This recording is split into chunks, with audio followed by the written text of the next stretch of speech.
السلام علیکم ورحمۃ اللہ وبرکاتہ۔ ہر عورت چاہتی ہے کہ اس کا گھر محبت سے بھرا ہو، دلوں میں سکون ہو اور اللہ تعالیٰ اس گھر میں برکت عطا فرمائے۔ اسلام ہمیں کچھ ایسے خوبصورت عادتیں سکھاتا ہے جو گھر کے ماحول کو بہتر بنانے میں مدد کرتی ہیں۔ آج ہم 10 عادتوں کے ذکر کریں گے جو ہر بیوی اپنی زندگی میں شامل کر سکتی ہے۔ تو چلیے شروع کرتے ہیں۔ میں آپ کو 10 پوائنٹس کے ذریعے بتاؤں گی، سٹیپ بائی سٹیپ۔ ویڈیو کو اینڈ تک دیکھیے گا، آپ کے لیے بہت فائدہ مند ہونے والی ہے۔ دیکھیں، سب سے پہلا کام آپ نے یہ کرنا ہے کہ ہر کام بسم اللہ سے شروع کرنا ہے۔ بسم اللہ میں ایسی برکت اور ایسی طاقت ہے۔ ہر چھوٹے یا بڑے کام سے پہلے آپ نے بسم اللہ پڑھنا ہے۔ اور ہم نے کھانا بنانے سے پہلے، ہم نے چائے میں دودھ ڈالنے سے پہلے، کسی کو پانی دینے سے پہلے، سب سے پہلے ہم نے بسم اللہ پڑھنا ہے۔ اللہ کا نام لینے سے دل میں اس کی یاد رہتی ہے اور ہر انسان اپنے کام کو عبادت کا حصہ سمجھنے لگتا ہے۔ پوائنٹ نمبر 2 ہے نماز کی پابندی کرنا۔ جس گھر میں نماز کی اہمیت ہوتی ہے نا، وہاں اللہ کی یاد زندہ رہتی ہے۔ ہر بیوی کو چاہیے کہ اپنی نماز کی حفاظت کرے اور ہر ممکن کوشش کرے کہ اپنے پیاروں کو نماز کی تلقین کرے، وہ بھی بہت پیار سے بھی نماز کی طرف توجہ دلائے۔ پوائنٹ نمبر 3 ہے شوہر سے نرمی اور عزت سے بات کرنا۔ میٹھی زبان گھر کے رشتوں کو مضبوط بناتی ہے۔ کبھی کبھی صرف پیار سے بولے گے چند الفاظ دن بھر کی تھکن کو دور کر دیتے ہیں۔ اور اگر آپ کا اختلاف بھی چل رہا ہے نا اپنے شوہر کے ساتھ، تو بھی ان کو اس چیز کا عزت دیں اور نرمی کا دامن ہاتھ سے نہ چھوڑیں۔ پوائنٹ نمبر 4 ہے شوہر کی حلال محنت کی قدر کرنا۔ ہر روز کی محنت آسان نہیں ہوتی۔ اگر بیوی شکریہ ادا کرے، حوصلہ افزائی کرے اور کم چیزوں میں بھی خوشی دکھائے تو گھر کا ماحول بہت خوشگوار ہو جاتا ہے۔ شکر ادا کرنے سے اللہ تعالیٰ رزق میں بھی اضافہ فرما دیتا ہے۔ پوائنٹ نمبر 5 ہے فضول خرچی سے بچنا۔ اسلام ہمیں اعتدال کی تعلیم دیتا ہے۔ ضرورت کے مطابق خرچ کرنا اور اللہ کی دی ہوئی نعمتوں کی قدر کرنا گھر کی نظام کو بہتر بناتا ہے۔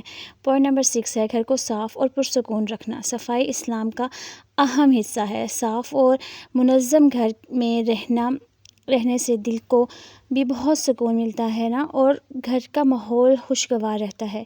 پوائنٹ نمبر 7 ہے روزانہ استغفار اور دعا کرنا۔ ہر انسان سے غلطی ہوتی ہے، اس لیے روز استغفار کرنا اور اللہ سے اپنا گھر، شوہر اور بچوں کے لیے دعا کرنا ایک خوبصورت عادت ہوتی ہے۔ استغفار ضروری نہیں ہے کہ آپ گناہ کریں تو ہی کریں، روزانہ کی روٹین بنا لیں اور دیکھیں پھر آپ کے گھر کا سکون کیسے بحال ہوتا ہے۔ پوائنٹ نمبر 8 ہے گھر کے راز اور شوہر کی عزت کی حفاظت کرنا۔ اچھے رشتے بھروسے پر قائم ہوتے ہیں۔ گھر کی باتیں ہر جگہ بیان کرنے یا شوہر کی کمیاں لوگوں کے سامنے لانا رشتوں کو کمزور کر دیتا ہے۔ پوائنٹ نمبر 9 ہے والدین اور سسرال والوں کے ساتھ اچھا سلوک کرنا۔ دیکھیں، ہر رشتہ عزت اور حسن اخلاق سے مضبوط ہوتا ہے نا۔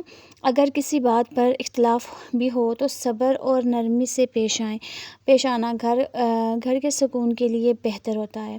کئی باتیں ہو جاتی ہیں، کئی ہمارے جو معاملات ہوتے ہیں جن پہ ہم صبر نہیں بھی کر سکتے، اور مشکلات کا جو ہے نا مشکل ہوتا ہے تھوڑا صبر کرنا، لیکن آپ صبر کر جائیں تو آپ کی جو ہے ٹینشنیں، پریشانیوں اور گھر میں سکون ہی سکون ہوگا اور آپ کی تعریفیں بھی ہوں گی۔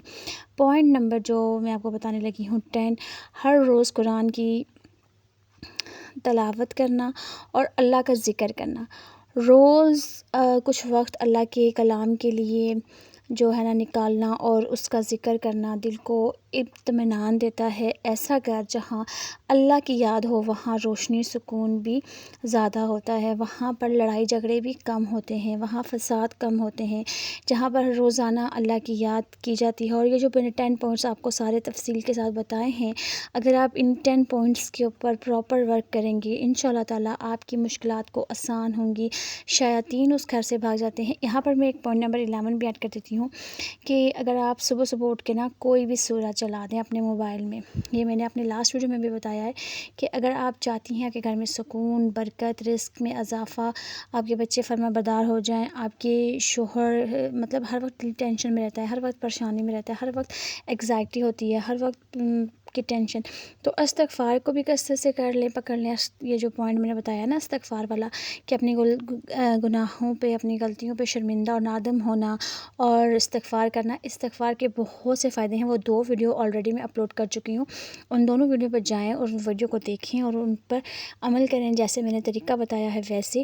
اور یہ جو 10 پوائنٹس میں نے آپ کو بتائے ہیں، دیکھیں یاد رکھیے کہ گھر کی خوشحالی صرف ایک فرد کی ذمہ داری نہیں ہوتی کہ صرف ایک فرد نے اسی نے سارا کچھ پورا کرنا ہے، اسی کے سر سب کچھ ہے. شوہر اور بیوی دونوں جب اللہ کی اطاعت اور اچھے اخلاق اور ایک دوسرے کی عزت کرتے ہیں اور خیال رکھتے ہیں ایک دوسرے کا، تو گھر میں محبت اور سکون بہت زیادہ بڑھ جاتا ہے.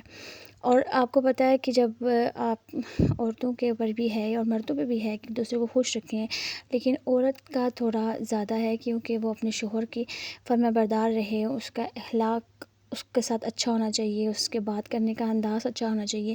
اکثر ہم دیکھتے ہیں کہ شوہر کام سے تھکے ہارے آتے ہیں اور کچھ عورتیں جو ہوتی ہیں نا ان کے منہ سوجے بھی ہوتے ہیں، تو وہ کیا سمجھتے ہیں کہ دن بھر کی تھکن سے گھر آیا ہوا شخص پہلے 2 گھنٹے لگا کے آپ کو راضی کرے اور پھر آپ اس سے کچھ اچھی توقع رکھیں گے، تو پھر وہ اچھی توقع نہیں ہوتی، پھر لڑائیاں ہی ہوتی ہیں اور فساد ہی بن جاتے ہیں. اگر آپ کو یہ ویڈیو جو میں نے آج آپ کے لیے لائی ہے، چھوٹی سی ویڈیو ہے، اگر یہ پسند آئی ہے تو اس کو لائک ضرور کیجیے گا، اپنے کسی پیاری سی بہن کے ساتھ شیئر کریں اور ہمارے چینل کو ایوری ڈے ولاگس کو سبسکرائب کرنا بالکل نہ بھولیے گا. اللہ تعالی ہم سب کے گھروں میں محبت، برکت اور سکون عطا فرمائے، اور جتنے بھی میاں بیوی ہیں نا، جہاں جتنے بھی کپلز ہیں، سب میں بہت پیار اور سلوک عطا فرمائے اور سب کی زندگی کو خوشحال بنائے. آپ کی بہت سی دعاؤں کی ضرورت ہے مجھے بھی، اور میں آپ سب کے لیے بہت دعائیں کروں گی.